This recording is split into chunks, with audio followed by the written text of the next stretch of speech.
On the next scan, we can look exactly in that subsector of the breast, what was the temperature and what is it now? We can't have this conversation on YouTube. So we're going to talk about changing the game in breast cancer risk. I do a lot of cancer prevention work. Mammography is not an early enough detection tool anyway. So for all the things it's not doing, it's just not early enough. If we're only detecting a cancer when it's established, in my opinion, that's too late. What can normalise an abnormal thermogram and therefore take a woman who's at high risk back to a normal risk?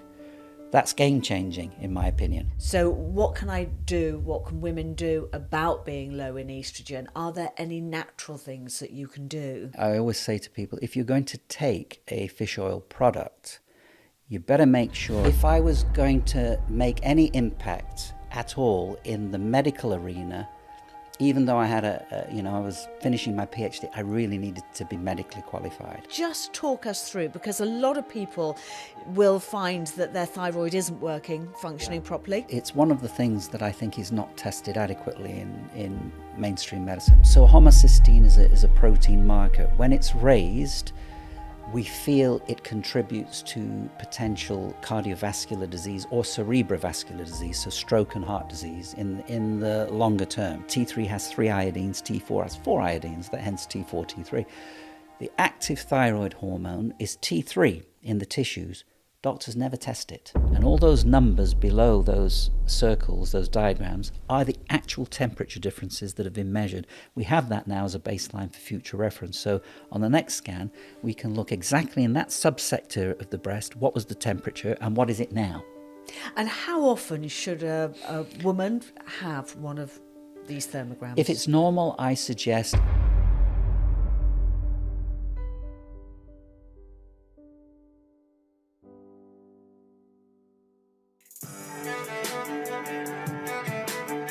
Welcome to The Wellness Way with me, Philly J. Lay, a layperson's guide to your natural health systems, your very own NHS. Hello, lovely people, and welcome to another episode of The Wellness Way. And I am thrilled to have the natural doctor here today. Now, on this podcast, many times I've had guests, including Dr. Bradley Campbell, that say, if you're not testing, you're guessing. And so I decided to contact my next guest's clinic and have some tests done. I came off all vitamins for a month beforehand, and I thought, right, I'm going to test and see what's going on in my body. This is a remarkable doctor. And I want to introduce you to the amazing author of Changing the Game, Dr. Nyjon Eccles. Dr. Eccles, welcome to the UK, because I know you live in Spain, but you happen to be staying down the road from here. I am. Thank you for inviting me.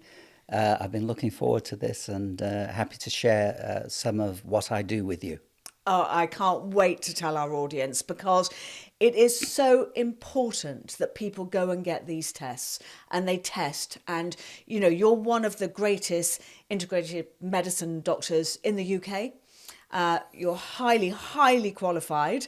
So tell us a little bit about your journey and what took you on this path out of conventional medicine. I'll try and make that long story short. Yes, please.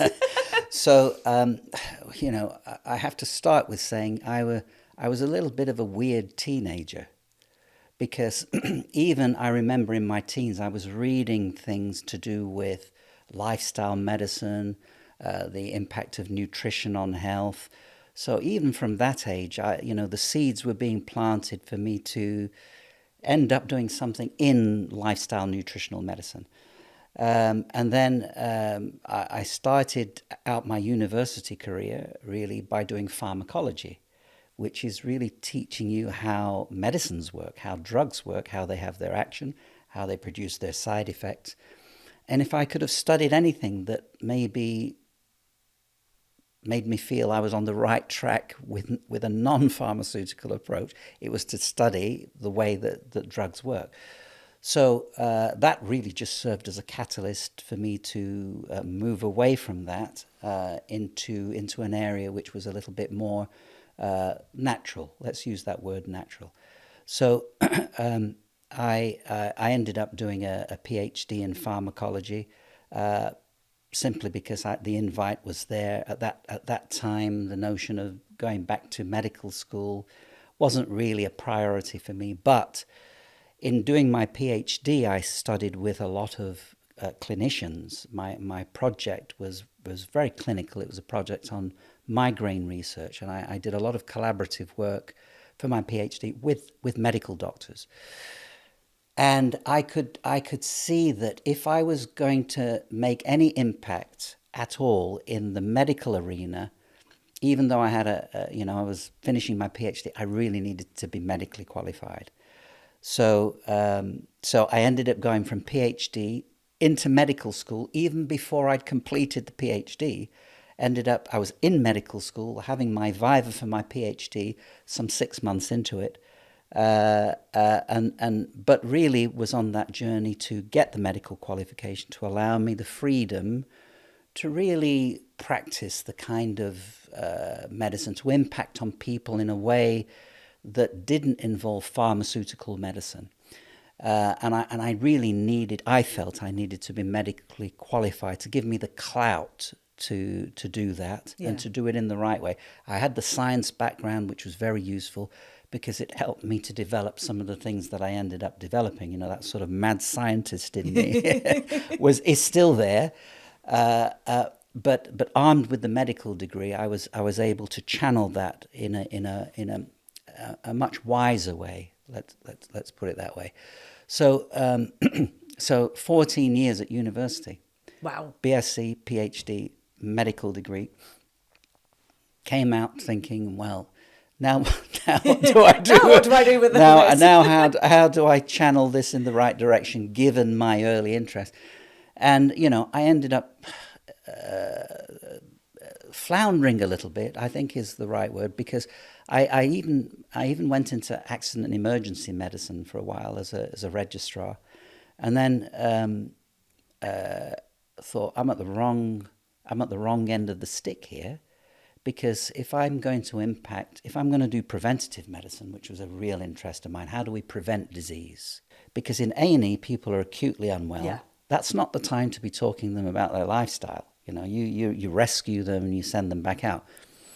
Wrong end. So I need to be at the coalface where you meet people, when they're not acutely ill. So I went into general practice. And then, so to cut this long story short, events happened in my life, some personal things, which took me to the Czech Republic. And I went there for a spa break. But on that spa break, I met a medical doctor who'd become a naturopath. And his name is Dr. Michael Kuchera, one of the most advanced thinkers I know in the field of natural medicine. And he's done some revolutionary things, is doing some revolutionary things. He's in his early 80s now. But I've known him for 20 odd years. This was 1998. So on that trip to the Czech Republic, I met Dr. Kuchera, who was practicing in the same spa that I was visiting. And I got talking to him about what he was doing, about the nutritional medicine. He told me about some of his cases, and it was like the scales falling from my eyes, And I thought, I've got to come and study with this guy. So, and you hadn't learned any of this at medical school? No. None of it. Only from my own sort of reading and my own research. So nothing was taught to me apart from myself teaching, these aspects. But he was practicing it. He was practicing the kind of medicine that I knew I wanted to do. And here I was meeting him, and I said, look, can I come and study with you? And he said, yes. So within a few months, I was just doing, locum general practice at that point. I took myself off to the Czech Republic for a couple of months and studied one-on-one with this guy. And I was like a sponge soaking up this information, taking copious notes. By the time I'd spent 2 months with him, I felt I was ready to set up a clinic and practice this kind of medicine. So that was 1998, and I came back to the UK, set up this private clinic, which has now become the Natural Doctor. And it's evolved. It's evolved from nutritional medicine to involve, safe use of hormones, bioidentical hormones, better aging, preventative medicine. early detection of breast cancer using correctly applied thermography. So it's morphed into this clinic which offers really preventative medicine, better aging. I do a lot of cancer prevention work and a lot of cancer support work, and a lot of that has come from working with Dr. Kuchera.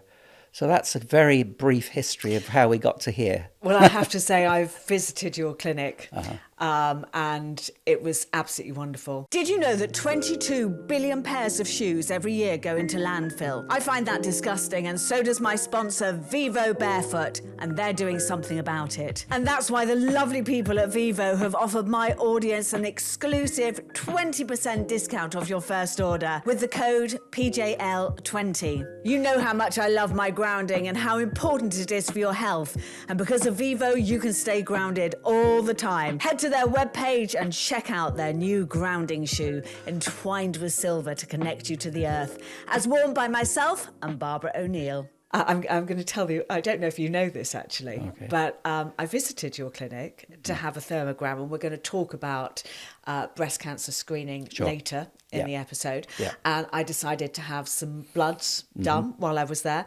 And the lovely Michelle on reception said, "Can I show you something?"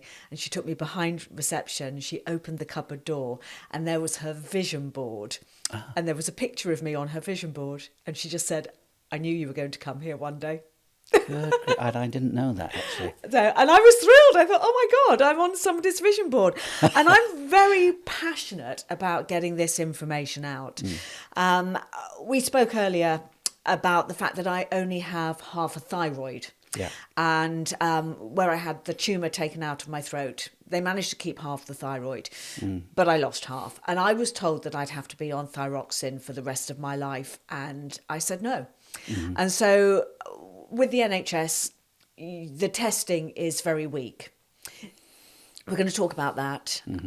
But basically, an analogy that I give for the range of what they test is to put you in the normal bracket. It's like wearing a size 5 shoe if you're size 12 or size 3. It doesn't fit. Correct. Yeah. And you need greater testing, I believe, and this is not available on the Natural Health. And I'm thrilled because we've just gone through my bloods and I'm in the normal range. Absolutely normal. So let's talk about what you can test with the bloods. I had the full range done. I came off all my supplements from months beforehand. I wanted to see what was going on in my body. So would you like to see the report, or can you talk about it without seeing the report? I can talk you through the main things we're testing. Okay. And if you want me to comment specifically, I can.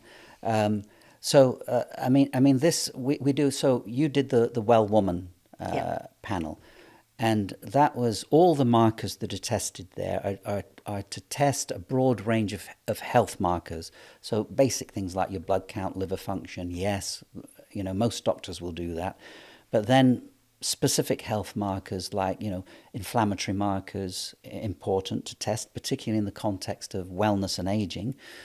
Inflammatory markers, homocysteine, rarely tested for, but it's an important marker of potential vascular damage.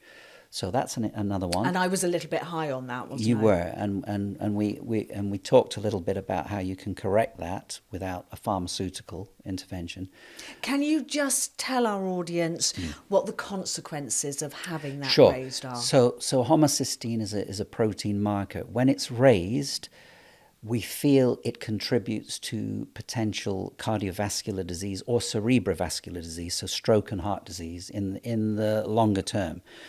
I first-hand experience of a patient who had raised homocysteine and in his 40s and had a stroke, and I'm pretty confident it was because the homocysteine was damaging his blood vessel lining, because what we think homocysteine does is damage the lining of the vessels, and if that happens, you're compromising the interaction of the bloodstream with the vessel wall. You're more likely to have a clot. And of course, if you throw off a clot into the brain, that's one of the ways that you can have a cerebrovascular accident or stroke. So it increases your risk of having that happen. So that can happen in the heart, it can cause a heart attack if you get a sudden occlusion in the vessel in the heart. So hence, raised homocysteine damages vessels. Not good to have it raised in the long term, and it can be lowered simply by taking a vitamin B complex. So these methyl groups in the B vitamins are able to lower homocysteine. There are other things that can do it as well, but I often just recommend that to start with and then retest the homocysteine and see where we're at. Very often it will have lowered the homocysteine down into the normal range. It's funny because I actually had a live blood test a couple of weeks ago at the World Council for Health detox fair, and just looking at my bloods, live under the microscope, they could tell that I was a little bit low on my B vitamins. Okay. I've got my Clive de Carl, and if you haven't checked out my podcast with Clive de Carl, please go and do so. I've got his B complex vitamins here, and I'm going to start working on getting that down. Now, I had to fast. That was what I had to fast for, wasn't it? Yeah, that and the cholesterol, because we tested your fasting fats, including your cholesterol profile. That usually should be done fasting. And then in addition to that, we look at all the hormones, because in the context of better aging, there's no anti-aging physician I know that doesn't incorporate bioidentical hormones into their repertoire of helping people to age better. You can't stop aging, but you can certainly make people functionally much younger than their chronological age. And hormones in their natural form, so they can be used safely long term, are critical for achieving that. So in the context of wellness, woman's wellness, better aging, you've got to look at the hormones as well. So the panel includes the full array of hormones, not just estrogen and progesterone, which are the two main female hormones, but things like your DHA, testosterone, pregnenolone. So a much fuller array than would be routinely tested. So all of these markers, including hormones, are in the panel that you had. And it's a standard panel for women. We have one for men as well. It's a standard wellness panel. Okay, so I want to talk a little bit about hormones because quite early on in my healing journey, I went to the Gluck clinic and had my hormones tested, and I was low on estrogen, and they wanted to give me a cream, which was a soya-based cream that was a vaginal cream. And I said to them, can you guarantee me that this is organic soya? Because soy is, 85% of the world's soy is GMO and sprayed with glyphosate. And if you're going to rub a vaginal cream in, you don't want to be rubbing in the glyphosate, I feel. And I spoke to their chemist and nobody could guarantee that it wasn't GMO and that it wasn't sprayed. And so I chose not to at that time. to do that. Talk us through what you can do, because you mentioned soy then. So what can I do? What can women do about being low in estrogen? Are there any natural things that you can do? Well, I would sort of revisit that one for a start. So in terms of bioidentical hormones, these are hormones that are in their natural state. But the vehicle that they're in is clearly important, more important to some people than others. And I would suggest a revisit of that, because the reason I'm saying this is there are certain phytoestrogens, for example, that women can take. They do have an estrogenic effect. So things like black cohosh, isoflavones from soya, red clover is another one. There are a few, and they have estrogenic action, but it tends to be quite mild. And in my experience, it doesn't give you the full functional benefit of the body's hormones themselves. So, estriol, the weaker estrogen, estradiol are the two main ones that we use when we prescribe bioidentical hormones. These are the same two of the three hormones that women produce. So we produce three: estradiol, estrone, and estriol. And you don't need all three, because estrone is the one that can give you potentially some of the negative effects.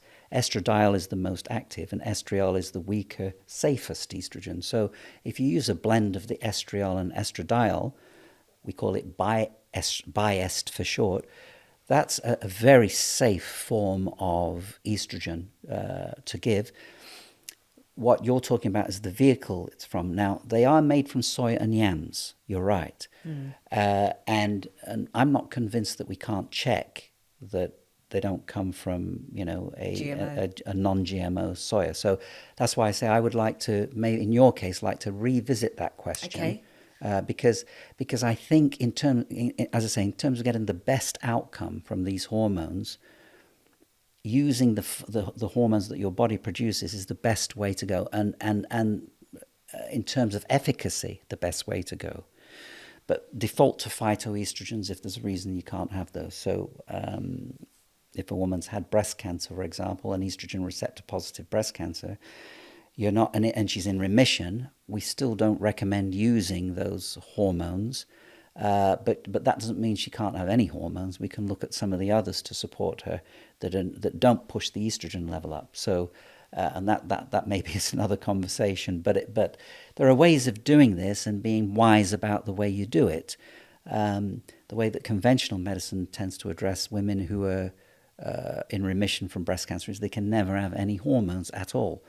That's not true. But you can replace them in a monitored way that doesn't drive their estrogen up if they had a estrogen receptor positive breast cancer. I have many women who have had breast cancer, very happy on the hormones. Estrogen is staying low, but their other hormones are singing and dancing, and they're feeling good on that.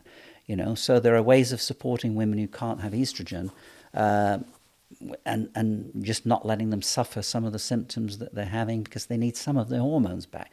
There are ways of doing it. Okay, the ways of doing it, you mentioned yam there. Yeah. So my amazing guest, Barbara O'Neill, is a big proponent of yam cream. And I have a yam cream by my bed from Little Barn. Yeah. And you just rub a pea size on your body. What do you think of yam cream? It's another way of getting phytoestrogens. So what the pharmacy does is they take the yams and the soya and they extract a key molecule from there and modify it to be the same structure as estradiol or estriol, the two main estrogens. But the original compound is either a yam or soya. But if you use the original compound, it's still a phytoestrogen. It's not the exact same structure that your body produces, but your body is able to respond to that phytoestrogenic effect. So it's another way of delivering an estrogenic effect without it being the estrogens that your body produces. Okay. So that's the difference. And in my experience, the ones your body produces are the most active and give you the best efficacy in terms of, rejuvenation, brain function, bone density, the list goes on and on, better skin, etc. You get a much more profound effect with the native hormones. Okay, we're going to have to talk about that afterwards. Okay. So I want to come on to I want to talk a little bit more about the thyroid actually, because I think, I keep saying to my daughters, you've got to go and get your thyroid tested.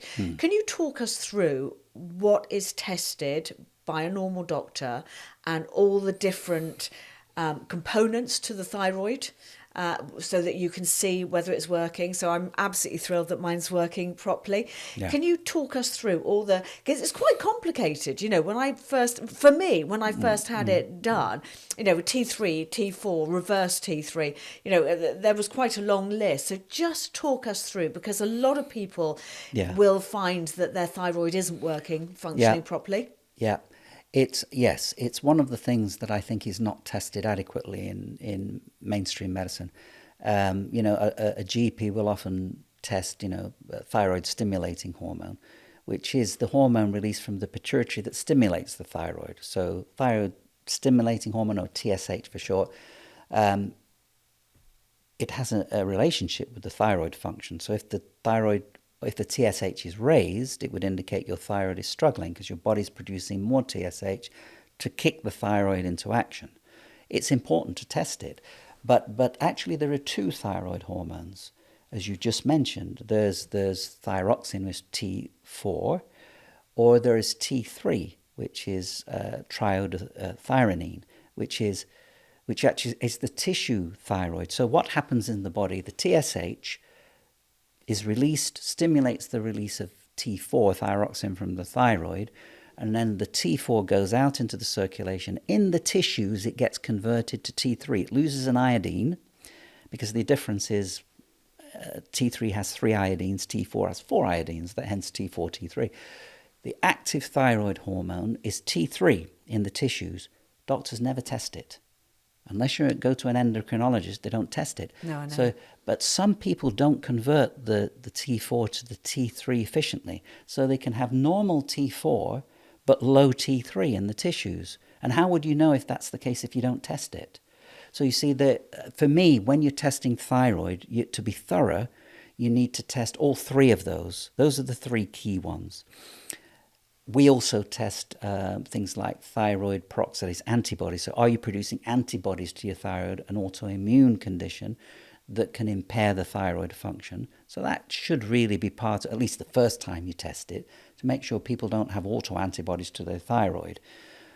And you mentioned reverse T3. A little bit more debate over that, but reverse T3 basically tells you if you've got resistance to any sort, like an insulin resistance, to the thyroid.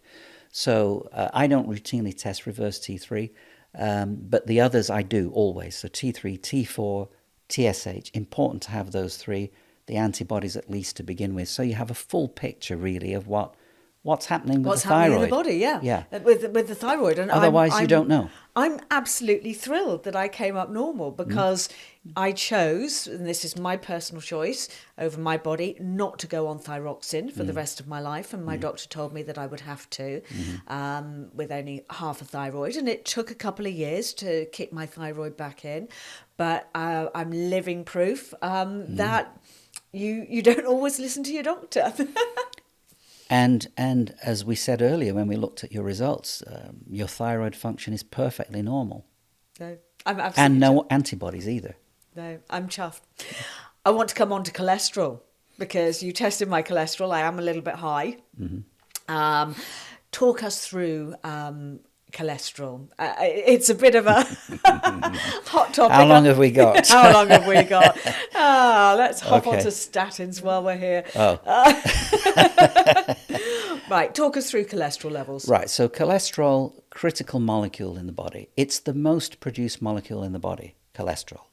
Notice I say the most produced molecule in the body, because the notion around cholesterol is that it's a bad thing. Well, it isn't a bad thing, because your body needs cholesterol. It's a repair, number 1.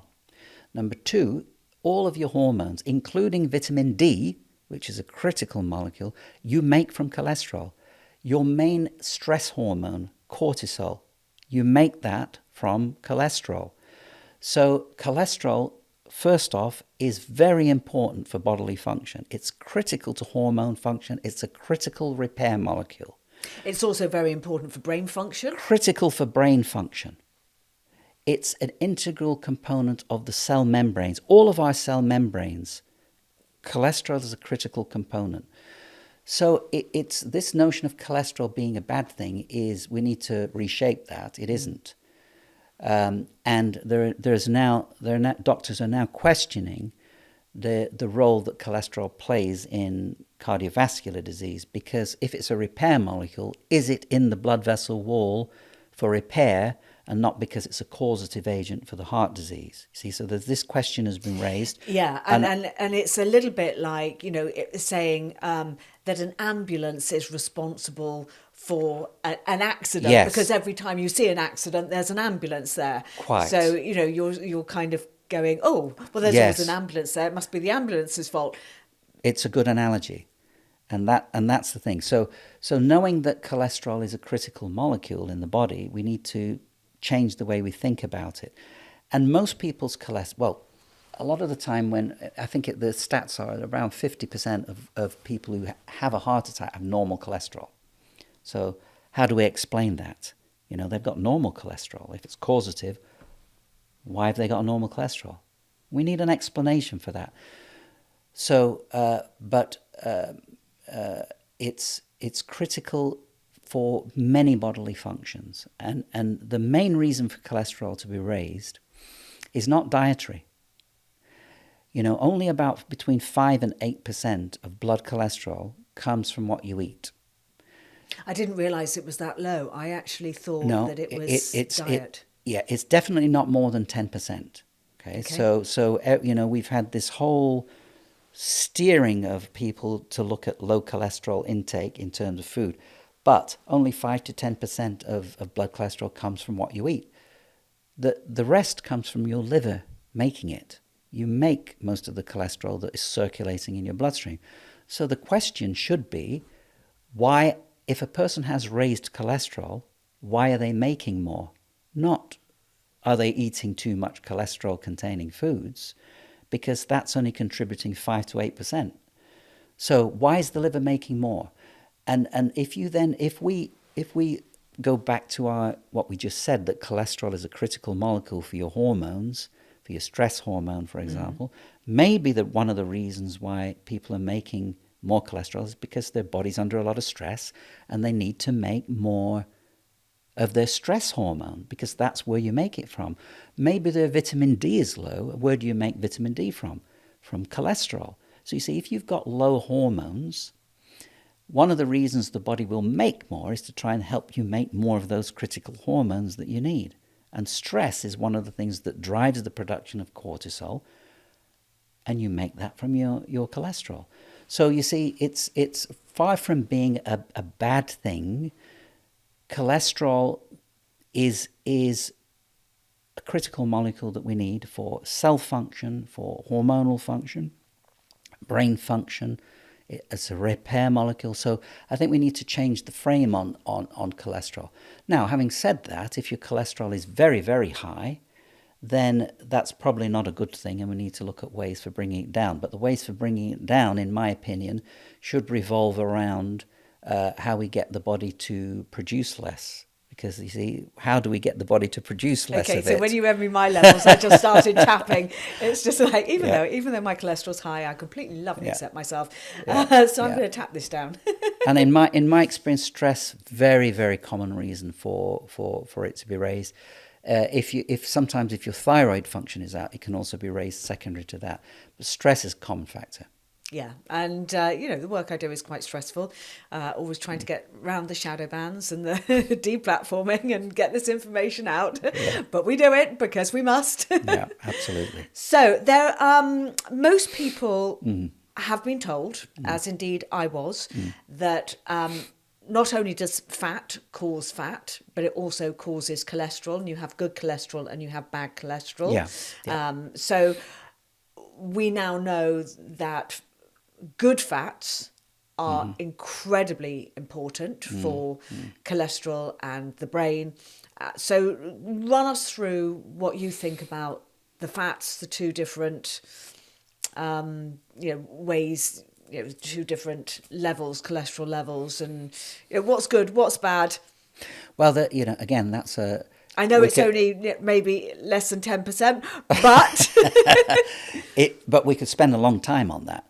But let me give you a sort of snapshot, if I can. So first of all, even the story with cholesterol is more complex than LDL and HDL cholesterol, because we now can fractionate the LDL cholesterol, and we have small density lipoproteins and large density lipoproteins. So the size of the particle matters, and it's generally thought, okay, it's these small particles of LDL that can penetrate into the blood vessel wall and potentially be more damaging, if we believe that story, okay?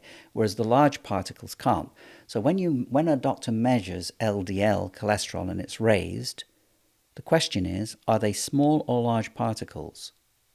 And the answer is we don't know unless you do the fractionation test. Which isn't done. Which isn't done as a routine. It isn't done. It can be done, but it's not done. So that adds to the complexity of the story. Now HDL cholesterol is protective cholesterol. It's the vehicle, because we're talking about lipoproteins moving cholesterol in the body. So LDL takes cholesterol from the liver to the tissues, and HDL brings the cholesterol back from the tissues to the liver. Okay, so it's moving the cholesterol back away from the tissues to the liver. So we call it protective because it's moving cholesterol away from the tissues. Okay, so HDL, high density lipoproteins. And you can have a client that has slightly raised cholesterol, but raised HDL cholesterol, which is the protective cholesterol, and then we shouldn't be jumping up and down about that because they have raised protective cholesterol. So just to add a few more things into the cholesterol story, and I'm coming back to the fats. So we now know that, okay, so there are some bad fats and there are some Seed good oils. fats. Nobody should eat a seed oil. Exactly. But there are good fats, good saturated fats. So coconut oil is a good example. Organic grass-fed butter, my passion. And then we can look at things like, the omega, which are the fats that are really good for us, the long chain omega-3s, omega-3s and omega-6s, but the balance has to be right. And if you measure the omega-6-3 ratio, which is another very useful measurement, by the way, we call it the SIP score, or Silent Information Profile score. If you measure the SIP score in Western people, you very often get an omega-6 ratio of 15-20 to 1. And a healthy ratio is probably nearer 3 or 2 to 3 to 1. Yeah? So it's way out. What does that mean? It means that person has a proneness to inflammation. It's a very useful test to measure what is the omega-6 to omega-3 balance. And it's very often way out in people in the West. It's a good, and then what's the remedy for that? The remedy is to take in less omega-6s, saturated fat from animal products, for example, and to increase the omega-3s from fish or from a plant source. Nuts and seeds, chia. Yeah. Flaxseed. Flax seeds, yes. So those which is also great, flaxseed, for detoxifying, because and they have other properties. Only thing that Yes. ever got my bowels working, because Absolutely. I used to have a poo once a week, and I thought that was very normal. And in the days when I read a newspaper, which I definitely wouldn't do now, I thought the Sunday Times was so big because you sat there on the loo all day on a Sunday trying to have your poo, and I'm going, the Sunday Times has just given me all my reading for the day. And it was only when I met my now ex-husband that he kind of said, this isn't normal. And I went to a doctor, and they said, no, you need to be going 3 times a week, which again is just absolute rubbish. You need to be going every day, as many times as you eat a day. And flaxseed, I tried aloe vera, I tried chia seed, I tried all of those. Flax was just the one that worked for me. Yes. And it has that bowel cleansing property as well. So great source of omega-3. With the plant sources, your body has to convert them to the short chains. You have to convert them to the longer chains, and the conversion is about 10%. So you don't get the amount of omega-3s that you would get from, say, a good quality fish oil, because they're already long chains. Your body doesn't need to convert them. So the body converts the shorter chain omegas from plant sources into longer chains to be useful. Talking about fish oils, I had the amazing Patrick Holford on the show. Okay, yeah. And we talked a lot about fish and his work in preventing Alzheimer's. I have always worried about fish oils because of the state of our oceans. What are your thoughts on that? Yes, I share those concerns, and I always say to people, if you're going to take a fish oil product, you better make sure it's been tested. It's one of those ones that's been tested. There used to be an organization called IFOS, International Fish Oil Standards, and they test commercially available fish oils, and they give them a star rating. So if it's got a 5-star rating, it means that that's been tested, there's no contamination up to the allowed level, and it has the amount of omega-3s in that it says it has on the.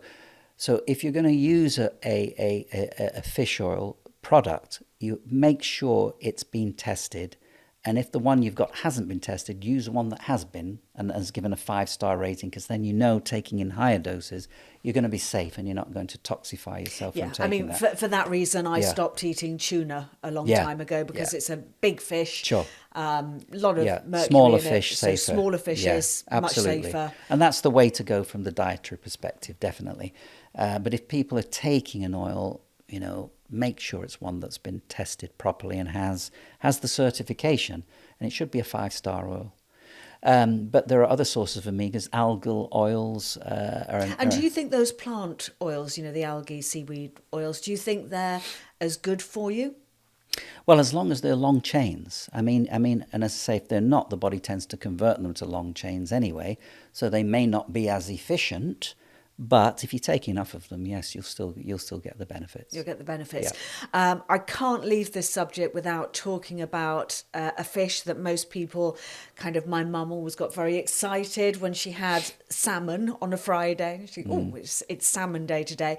Salmon, farm salmon, is one of the most polluted fishes on the planet. These poor creatures are farmed in cages. They're covered with lice. They're sprayed almost daily to get rid of the lice. So, what would you say to anybody that thinks that they're going and buying a sandwich from a supermarket, a salmon sandwich, and going, I'm having my omega-3? Because the majority of the salmon you will get in supermarkets is farmed, isn't it? Yeah, it's true. And, you've got to try and source organic. But it just, what you're saying shows you how vigilant you have to be these days. We can't take it for granted that everything that's accessible in our supermarkets is going to be healthy, because on the surface we may think it is, but we need to look at the origins and really be a little bit more picky about what we're putting in. Yeah, the same happens with prawns as well. They're farmed, and that's a very dirty farming practice. Yeah.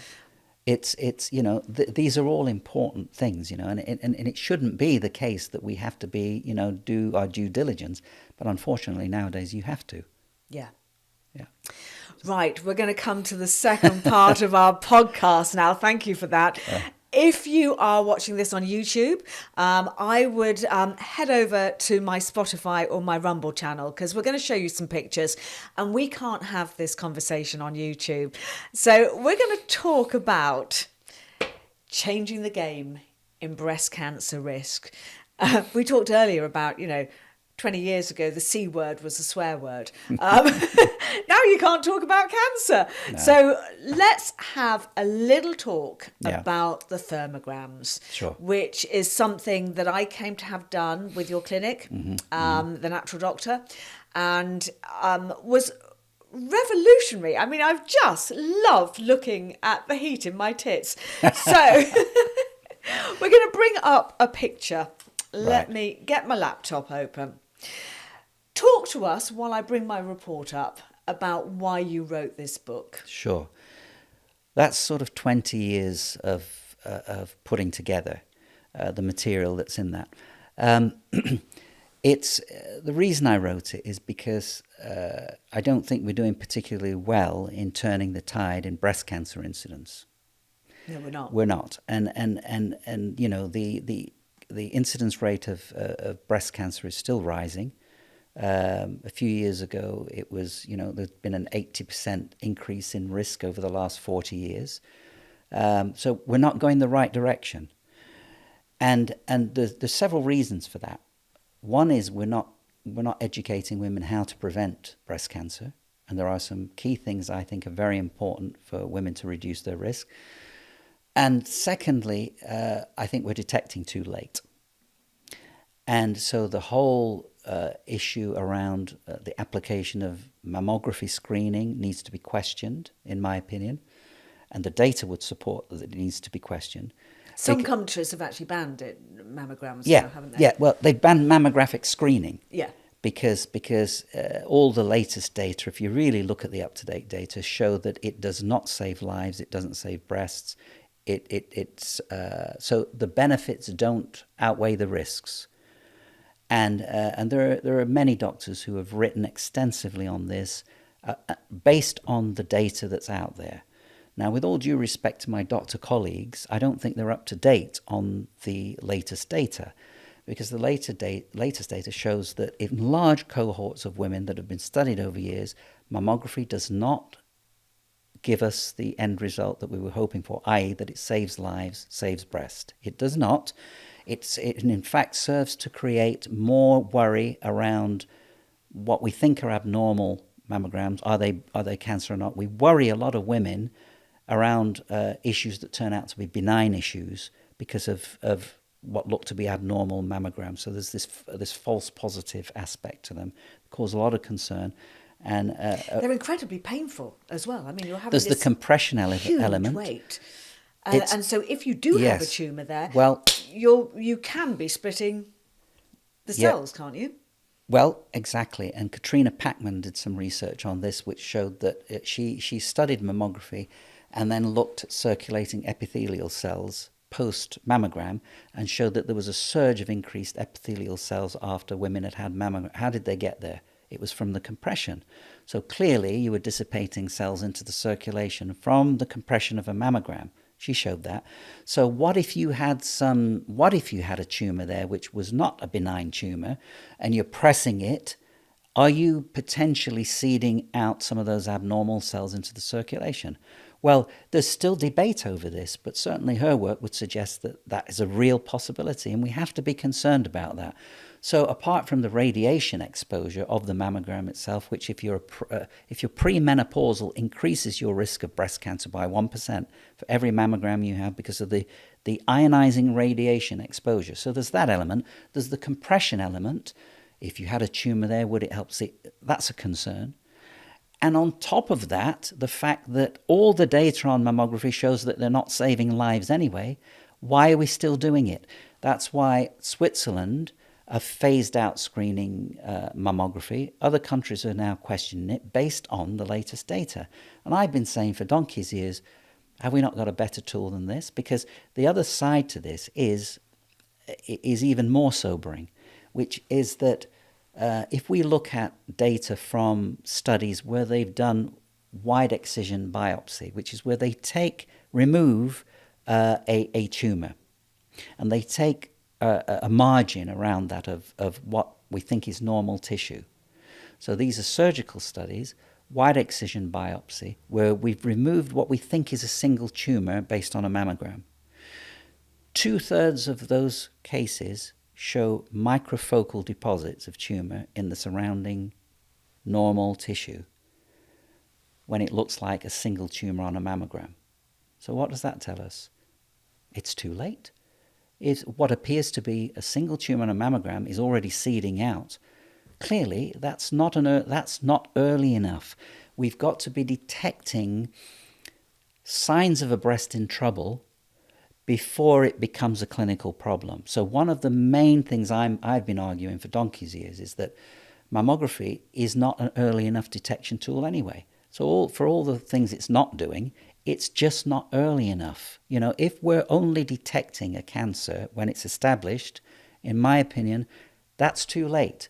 We should be detecting it when it's manifest early, and I believe that breast thermography, if it's correctly done, gives us an early detection advantage, because having an abnormal thermogram doesn't mean you have cancer.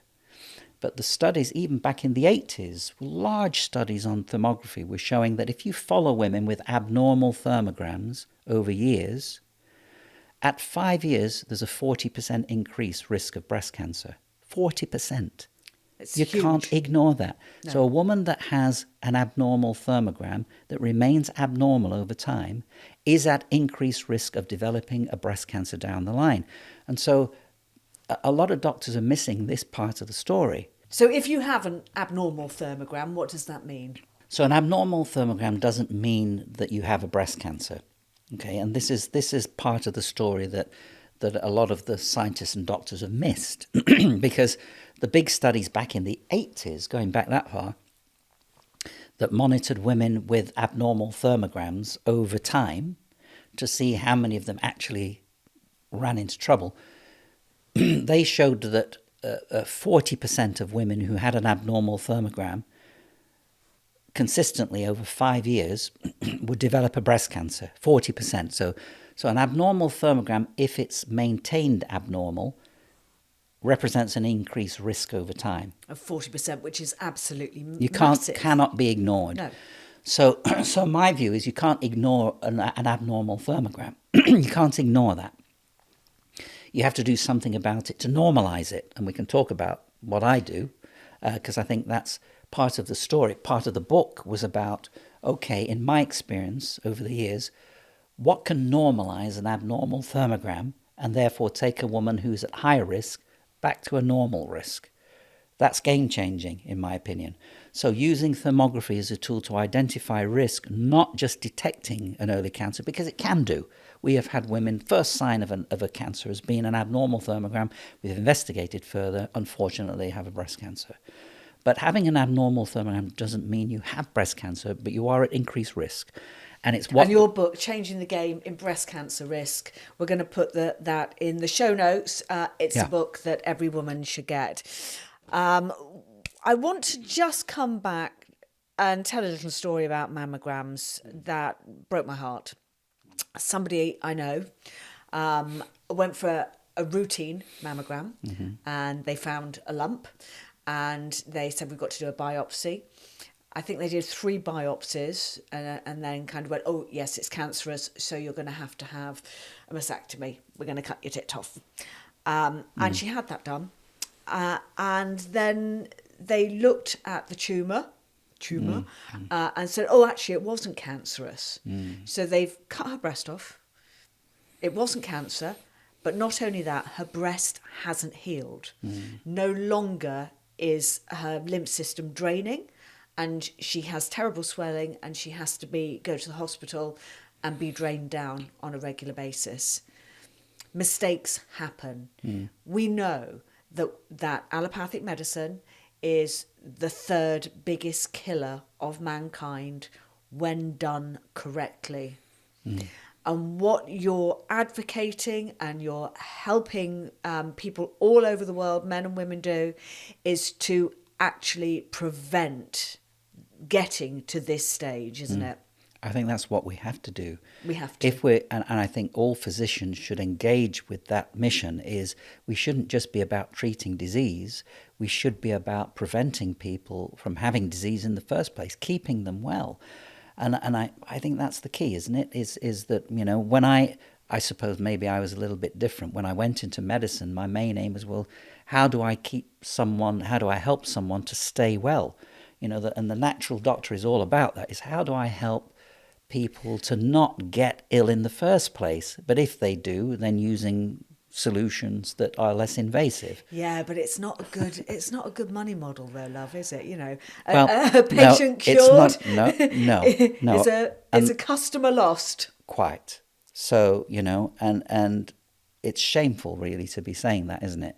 Is that the medicine, as we've allowed medicine to be steered by the pharmaceutical industry, who obviously have vested interests, and I would argue that those vested interests are no longer about helping people as much as they are about making very fat bank balances. So we lost our way, and I think the mistake we made was just following like sheep, following the pharmaceutical lead. Assuming that a pharmaceutical was the answer to all our ills is ludicrous, because there is no pharmaceutical that is generally, they're not curative. They can they're a help. Band-Aid. They're a Band-Aid in the majority of cases. Now there are a few exceptions to that rule, but the majority, they're a Band-Aid, and there are better ways. The whole of functional medicine, which is now growing, I'm pleased to say, is about looking at things, identifying a problem upstream before it's clinically manifest, fixing those upstream problems so that that person doesn't become a victim of a clinical disease. That's basically, so breast thermography, and the book is functional medicine applied to breast health. Yeah, Is and it's detecting functional upstream. medicine at its best. It's yes, and applying, and we're still learning in functional medicine. In medicine generally, we can never reach the point where we say, oh, we know it all. We don't. And this is another thing I don't like about mainstream medicine is we're not flexible enough within it to acknowledge we don't know everything, and that there are other things that other people are doing that we don't know about in mainstream medicine that might have merit. So just to can that and say it has no merit, which is that dismissive approach of mainstream medicine, really gets my goat, because it doesn't acknowledge the good things that are happening outside of mainstream medicine. Tapping is a prime example of this, EFT, which is kind of, a lot of doctors look down on very scornfully, and it is phenomenal. I actually had a patient once who was a doctor, and he was on some medication that he didn't want to be on. I can't say too much about it, but I said, let's tap and get rid of that medication. And he messaged me afterwards and said, I don't know how you just did that, but I don't need that medication today. I don't know what you did, because it just looks mad shit to mend me. But that it works, and yet people just don't want to give preventative medicine a go. So I want to have a little look at my thermogram, and I do want to bring my tits up on the screen, because a lot of people don't know what a thermogram is. I only discovered them about 4 years ago, and it was a bit of a revelation to me, and I was just like, oh, what is this? So, right, here we go. Can you talk us through what we're looking at here? So what you're seeing here is a thermal image of your breasts, and you're looking at the top. The top views are an oblique image of your left breast. Yeah, so and the different colours represent different temperatures. So the blue would be colder, as you'd expect. The red is the hottest. If you have any white, it's the hottest. You've got a little bit of white under there. You see there under your right breast where it looks white. If you look on this profile there, it looks white. It's hotter. And it's normal to have heat under the breast, but so the different colours just represent different temperatures, basically, and the same for your left breast. So what we're looking for here is there any temperature change in either breast above allowable normal limits? Yeah. So how thermography works is we compare the left breast against the right, and we compare the nipple against the nipple, the areola against the areola, and we draw a grid around the breast that divides it into subsectors like a spider's mesh, and the computer will compare all of those subsectors of that mesh outlining the breast with the right breast against the left. Are there any temperature differences in any of these subsectors of the breast, nipple, areola, in the right or left? Are there any significant temperature differences? That's number one. Number two is we ask the computer to go back, compare the same breast against itself before and after cooling, because when you had the thermogram, there was a 10-minute cooling period, and then we repeated the pictures. The reason for doing that is to look to see, is there any abnormal response to cooling? So we look for temperature differences and abnormal response to cooling. All we do is we tell the computer, go back, compare the same breast against itself before and after the cooling period. Is there any resistance to cooling that might suggest abnormal tissue? Because normal tissue should cool, and that's a nervous system reaction, and abnormal tissue tends not to cool. So we're looking for that. We're trying to differentiate. And then the third thing you look for on a thermogram, if you go further down, you'll see these grey scales. Now, if you go up a little bit more, you see... move up a bit more. Move this. That's it. So if you see those dark areas in the breast tissue there, those sort of funny-looking shapes, these sort of zigzag, those are blood vessels. And so what we're looking for in a thermogram are there any abnormal-looking blood vessels that might suggest some kind of organizing process in the breast? New blood vessel formation, abnormal blood vessels, which, for example, if we're talking about a cancer, cancers tend to present with very, very vascular changes in the breast tissue. So we're looking for, are there any abnormal-looking blood vessel structures that might suggest an abnormal process going on in the breast? So a correctly done thermogram, so this is thermocheck thermography, which we use, which we developed ourselves. This looks for those three things. A correctly done thermogram should look for temperature differences. Are there any significant? Is there any cooling abnormality? Are there any vascular abnormalities? So I emphasize a correctly done thermogram because unfortunately thermography is being done in some centres incorrectly. And one of the reasons behind developing ThermoCheck was to make sure that the process for doing it is standardized, that women are prepared correctly for doing the scan. So the patient preparation is very important. And what is that preparation? Just run us through. It's you can't do vigorous exercise on the day. Don't have caffeine. If you smoke, don't smoke on the day, because all these things can affect the vasculature in the breast. And we want that to be the same every time you have a thermogram, that the preparation procedure is exactly the same, so we don't influence it by some of the things that we're doing either before you have the thermogram or the day before. So the list of preparation things that are sent to the client, do's and don'ts before you come for your thermogram. Don't wear a bra on the day, for example, because we don't want any compression of the breast. Yeah, I had to cancel my first appointment because I got up and I put a bra on. And I know how bad bras are for you, and I do try not to wear them. And then I kind of read down to look at the do's and don'ts, and went, oh, holy crap! So I phoned up, and they went, postpone it. And you're not the only one who makes that mistake. So the aim is to standardise the preparation of the client. And then when the scan is taken, the room preparation must be standardized. The temperature of the room must be standardized because we want to get the right amount of cooling. We kind of know from experience what that should be. The room should be 18 to 22 degrees. It tends to cause adequate cooling over a 10-minute period, but we standardize that procedure. And then the way the scan is taken, we have a sequence of images that are taken, 10 minutes cooling, and then repeat the images. So the whole process of preparation, the way the scan is done, is really important to get the most sensitive outcome for thermography. Now, it's not always done that way, and some outfits don't even cool. And if you look at the data, it adds to the sensitivity of the test if you have a cooling procedure, because looking for cooling is an important. You'll miss things if you don't do that. And I having looked at this for many years, I wanted to develop a system which standardized all of this and incorporated computer analysis of the images. So the way I used to report these was I used to sit in front of them.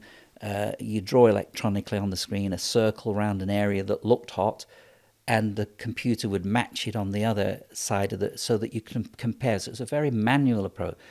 It's not necessary to do that anymore. You can tell a computer to analyze all of the thermal images in a much more accurate way than the human eye can do it, or manually that you can do it. So the computer does all the thermal analysis, so you don't miss any area of the breasts thermally. Did you miss our lecture with Barbara O'Neill live in London on the Wellness Way this summer? You can grab a copy now on my webpage, phillyjlay.com. So I can see here I've got a slight red area. Well, I wouldn't look at that because you can't tell by those images. If you raise the scan, go down towards the bottom. But I was going to say this is coming up in my blood vessels here as well. But generally speaking, I can see you've got no abnormal looking blood vessels on this scan. Because to me, those blood vessels look a bit like, oh, they're big. Yes, but women's that's breasts, normal. yes, that's within normal limits. And a woman can have, very vascular breasts, and it's normal for her. The important thing is to compare both sides, so that that if there's general vascular symmetry, that's okay, it's normal. Okay. So you're always comparing one side to the other. And some women can have very, a lot of blood vessels in the breast. For them, it's normal. Yeah. But it should be both sides in that case. It shouldn't be one side. So if you pan up towards the bottom, pan down, not pan up. Go further on, and I'll show you you'll come to what we call further. That now, what you're showing there, just a comment. These are all the areas of the breast that the computer has analysed, and all those numbers below those circles, those diagrams, are the actual temperature differences that have been measured. We have that now as a baseline for future reference. So on the next scan, we can look exactly in that subsector of the breast. What was the temperature, and what is it now? And how often should a woman have one of these thermograms? If it's normal, I suggest look at it like having a dental check. You don't go to the dentist when you have a problem. You go to the dentist to stop having a problem, clean your teeth preventatively. I think women should have even if it's normal, come back a year later and have another one. If the scan is abnormal, we will have had a consultation and discussed what to do about the abnormality. Do they need further investigation or not? And if not, what do they need to do nutritionally over the next 6 months to normalise their thermogram? And I can tell you in my experience of because I just jumping back a minute, I studied women with abnormal thermograms. I looked at their nutritional profiles, and I studied things like what's their vitamin D level, what's their iodine level, what's their omega profile, and how are they detoxifying their estrogens. And we did this for years back to look at those profiles, nutritional profiles in women. And we discovered that women who had abnormal thermograms usually had at least 2 abnormalities in the things that we studied. They tended to have too low vitamin D. Their iodine was low. You can't buy iodine anymore in the UK. More difficult. Chemists. More difficult. Yes, I you went can buy it, but it's usually online. Yeah, online now. Yeah, most chemists have stopped. Absolutely. Due to and government I don't know rules. Well, I would guess so somewhere along the line. Yeah, no. What a chemist told me. They said the government had asked them to take it off the shelves. Wow. Yeah, wow. And normally, in my experience, when you see something like that happen, pay attention to that. It's good for you. Pay attention to that thing that you can't get hold of. So Same with NAC. They've taken NAC off the shelves in America. Yeah. And that, of course, has only come in the sort of after the whole COVID thing. Yep. Because we were showing that NAC prevents spike protein binding to the ACE2 receptor, which is how the virus sort of did its thing. So I know it doesn't surprise me anymore. Really. No, nothing surprises me anymore. So that's why I had my bloods done at the same time as the thermogram. Yeah. And I think it's really important that you do. And then it was expensive, and I had to think about whether I could afford to do this. Now, obviously, I'm going to do it because I'm going to interview you on the podcast. But a lot of people will spend a lot more than I spent on doing this on their car. Yeah. Having the MOT, True. Having the service done, and changing a couple of lights or a couple of tyres on a car, and you don't think you have to do this to the car, or you're not allowed to drive it on the road. Yes, absolutely right. But you never do this for yourself. And it's a failing that we don't invest some expense for our own wellness, And just to say, when you do a thermogram, you don't have to do a blood test. The blood test is if you want a thorough examination of your wellness, including your hormone. But women come just for a thermogram, just to check their breast health. You don't have to do a blood test as well. I mean, I wanted. I know you wanted to do the thorough, and know what's going on. But just for your audience to know that you can have a thermogram without doing a blood test. And women should just book this, go and do it. I have chosen personally never to have another mammogram. I've chosen never to have another smear test. I am not a doctor, and I invite every woman that is watching and listening to this podcast to do your own research. But this has been absolutely fantastic information for women. And as we close the show, I just want to ask you what your top tips are for women to change anything that's going on in the breast. Obviously, you've got this book, but what are your top tips? Okay, 2. Okay. Make sure your vitamin D level is optimal. Now, normal is 50 to 200 in UK units, nanomoles per litre.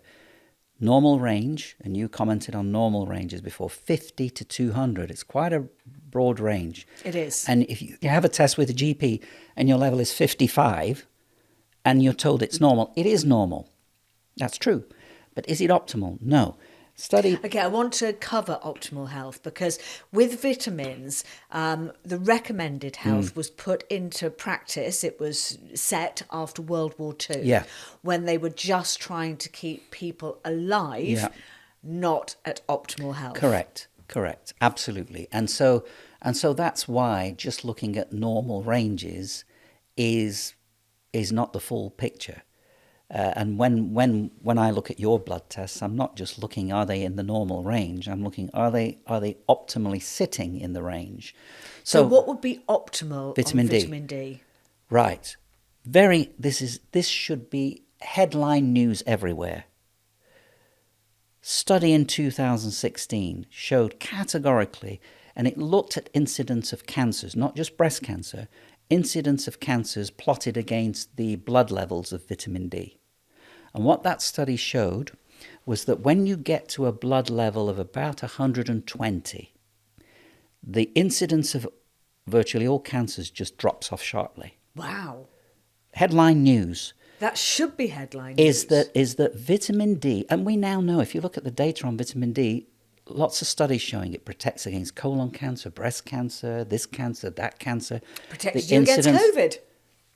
As well. Yep. So you cannot have... Oh, that's a C word I'm not meant to use. You're a naughty girl. So the point is that the 120 is the optimal level. Since that study, I try and get all of my clients to have an anti-cancer level of vitamin D. Cancer protection level, 120 plus. So between 120 and 200 is where people should be sitting. Not below that if you want to get all of the benefits of Vit D. And it's not just cancer prevention. Immune support, of course, in the concept is important. Bone mineral density. It has metabolic effects. Because again, you just mentioned bone minerals there. Because a lot of people think that bones are calcium, but they're actually minerals, aren't they? And collagen and soft tissue as well to keep them flexible. So, the hormones feed into that. They don't just help remineralize, but they help the sort of, the soft tissue components of bone as well. So your bones are stronger, but also more flexible as well. So they don't easily break. That's important. Some of the conventional treatments for bone mineral density, they remineralize bone, but they make them more brittle. So when you fall, you're still going to break your bone because the bone doesn't have the flexibility that. So what have we achieved by making the bone more dense? So, the story is a bit bigger than that. So 120 is for Vit D. If you take, now, if you live in the UK, most of the people I test, and I test everyone that walks through my door, no one escapes knowing what their vitamin D level is if they come to see me, because it's critical importance for many reasons. So most people are walking around with levels below 100.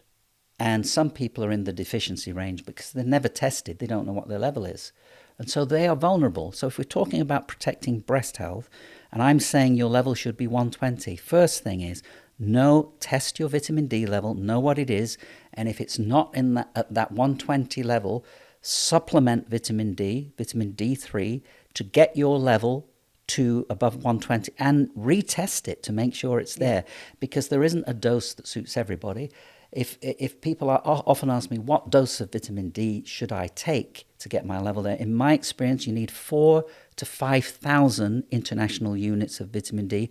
Which I use. RDA is 400. Okay.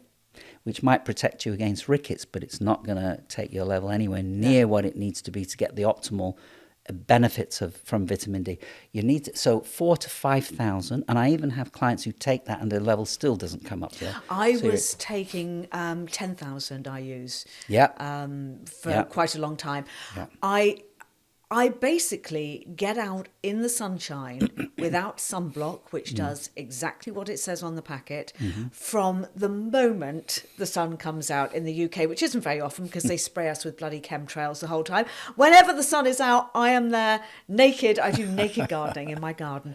And I just make sure that I am always building and looking after my vitamin D. It is... Yeah, as you critical said, molecule. Critical. It's critical molecule. Is what are we call it a vitamin. It's not a vitamin at all. It's a hormone. Yeah. Which other vitamin do we make from the action of sunlight on the skin? the very thing, the fact that we do that suggests it's a critical molecule. Yeah, it is a critical molecule. And most of us are walking around with levels which are inadequate.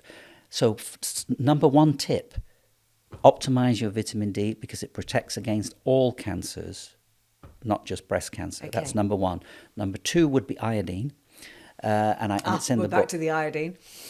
Not only thyroid support, but most 50% of Europeans are now deficient in iodine because it's just not in the food chain anymore unless you eat seaweed. So It's why Japan actually has such low levels of cancer. one of the reasons they Yeah. have low levels of breast cancer, we think, is because their intake of iodine is approximately 12 to 13 milligrams daily. Now, if you look at the intake of iodine in the West, it's going to be less than 1 milligram because it's just not a... So what's the rule of thumb with iodine? Because, a lot of doctors are nervous about it for unjustified reasons. So I normally say, if you take the amount that the Japanese take in daily, 12, 13 milligrams, you're only doing what they're doing. And if you match that, that's safe to do that. So 12, 13 milligrams of I normally recommend something like Lugol's iodine, Lugols, which is a combination of potassium iodide and iodine. And that seems to be the preferred form because some tissues like iodide, some tissues like iodine. And if you have a mix, you're covering both. So 12 to 13 milligrams is what I advise daily to make sure you're definitely not going to be iodine deficient with that level. And you're going to get some therapeutic benefits of iodine as well, over and above supporting the thyroid. Your breast tissue loves iodine. We don't fully understand why, but breasts love iodine, and it's one of the ways that you protect them is by having adequate iodine. So those are my top two tips. They're really important, and I have some iodine here. I managed to get some before it was taken out of most chemists, and I just paint it on my skin and watch if it absorbs. And I know that I'm lacking if it absorbs, and a couple of hours later it's gone, and so I know to keep repasting. Yeah. When I trained as a Soma breathwork coach, they we learnt an iodine breathwork in a far infrared sauna, where we put the iodine on our skin and we did breathwork and just help the body absorb it in. Now, I put the iodine on my arm. Would I be better off putting it on my breasts? Yeah, that's a good question. And I often advise women to put iodine on their breasts, especially if they have an abnormal thermogram. Or if, for example, they have, Hashimoto's, an autoimmune thyroiditis, and there's some concern over taking iodine if you have an autoimmune thyroid disorder. And those, certainly in those situations, I advise topical iodine on the breast tissue. The areas that show as red where the heat is on the breast, apply topical iodine daily. Sometimes I say mix it with some coconut oil and just rub it on there. Or castor oil? Or castor oil would work equally well. To apply it topically and take it orally as well. And it's one of the things that I think helps to normalize their thermogram, in my experience. So iodine, vitamin D, there are a few other things we probably don't have time to talk about, but in my experience now, with applying nutritional medicine to an abnormal thermogram, within 6 months, 80% of women will return with a normal thermogram. Wow. So you see, so that I think is changing the game. Every doctor knew this. It is, as you said here, changing the game. It's not difficult. Dr. Eccles, that has just been a cracking episode. I know you're working on something really, really important. You said the most important thing of your career, and you can't talk about it. When you can, one day soon, I hope you're going to come back and join us on The Wellness Way. You are a revelation. I have loved having you on the show. Yeah, thank you so much. Well, thank you for the invitation. It's been a pleasure. We'll see you next time on The Wellness Way. And remember, the doctor of your future is you. See you next week. Before you go, We all know the importance of journaling for mental health, and that's why I've updated my book, The Natural Wellness Journal, to help you navigate the path of self-healing. Available on phillyjlay.com. And if journaling isn't your thing, I've created an interactive ebook, The Wellness Way, Your Natural Health Systems, that will connect you to some of my greatest podcast guests so you can learn more and take back the power over your health. Thank you.